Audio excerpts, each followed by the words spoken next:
You do the math sometimes, late at night. By your age, they'd already bought the house, started the family, made partner, built the thing, figured it out. And you're still here, still unsettled, still assembling a life that everyone else seems to have finished years ago. There's a particular ache to it. Not that anything is wrong exactly, but that you are late, behind, running out of time on a clock you can't quite see, against a schedule you never actually agreed to. The Stoics would want to ask you one question first, gently, behind what? Because the schedule you're failing does not exist. There is no cosmic timetable that says the house comes at 30, the certainty at 40. You've assembled that deadline yourself from other people's highlight reels and a few loud cultural assumptions, and then you've been punishing yourself for missing a train that was never scheduled to stop where you're standing. Seneca spent a whole essay on how we relate to time, and his diagnosis cuts straight to this. It is not that we have a short time to live, but that we waste much of it. The problem was never that you're behind. It's the belief that there's a race at all. The first tool, then, is to name the timeline as fiction and set it down. Whose schedule are you measuring yourself against? Really? Trace it back, and you'll find no author, no authority, just a vague composite of a dozen other lives. Each one edited to show only its arrivals and none of its detours. The Stoics were fierce about judging your life by your own reason and your own values, not by the crowd's applause or its calendar. A life is not a checklist to be completed on time. It is a course to be run well, and no one is actually keeping the score you are so afraid of losing. The second tool is to see what comparison is quietly stealing. Every hour you spend measuring your inside against someone else's outside is an hour taken from the only life you can actually build. Epictetus would place this squarely on the wrong side of the line. Another person's path, their pace, their arrivals. None of it is up to you. None of it is yours to match or control. Comparison is the anxious mind trying to run someone else's race while its own course sits untouched. You cannot win a competition. No one else knows they're in. You can only lose the present to it. Run your own course. It's the only one your legs were made for. The third tool reframes what time even is. We treat time as a quantity. How much you've accumulated. How fast. By when. Seneca treats it as a quality.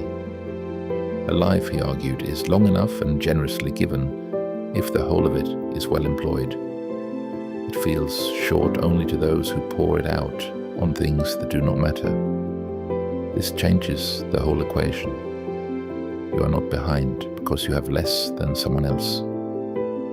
The question was never how much of the road you've covered. It's how present you were on the stretch you walked. A well-lived hour is not late. A wasted decade is not early. Depth, not speed, is the measure the Stoics actually used. The fourth tool the Stoics kept close, and it sounds grim, but works as clarity. Memento mori, remember that you will die, not to panic you into catching up, but the opposite, to burn away the fake urgency and reveal the real one. When you truly hold that your time is finite, the anxious question, am I keeping pace with everyone else, suddenly looks absurd. Pace toward what? The finish line is the same for all of us, and it is not a prize. What the awareness of death actually sharpens is the value of now. This ordinary Tuesday, these people, this work in front of you. The point was never to arrive first. It was to be genuinely here for the time you're given, which is exactly the thing that falling behind makes impossible. And fifth, come back to the one place progress is actually made, the present. You cannot build your life in the future. That's where the anxiety lives, forever measuring, forever late. And you cannot build it in the past. You can only ever do the next real thing here, today. Marcus Aurelius, who could have measured himself against every emperor before him, kept returning to the smallest unit of action. Do the task in front of you now as well as you can, and let that be enough. A life is not caught up to all at once. It is built the way every life has ever been built. One present, honestly lived, laid on top of the last.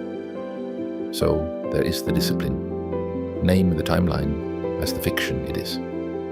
Stop losing your race to someone else's.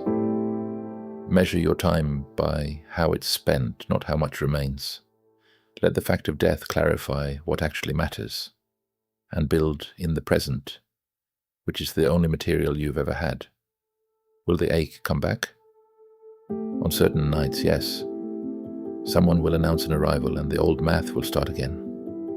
When it does, answer it like a Stoic. There is no schedule, only my own course. I'm not late, because there was never a train. And the only question that matters is whether I am here, now, living in this hour well. The feeling of behind fades, not when you finally catch up, but when you stop believing there was a line to catch up to. You are not behind. You are exactly as far along your own road as one honest day at a time has carried you, which is the only pace any life has ever moved. I am the quiet Stoic.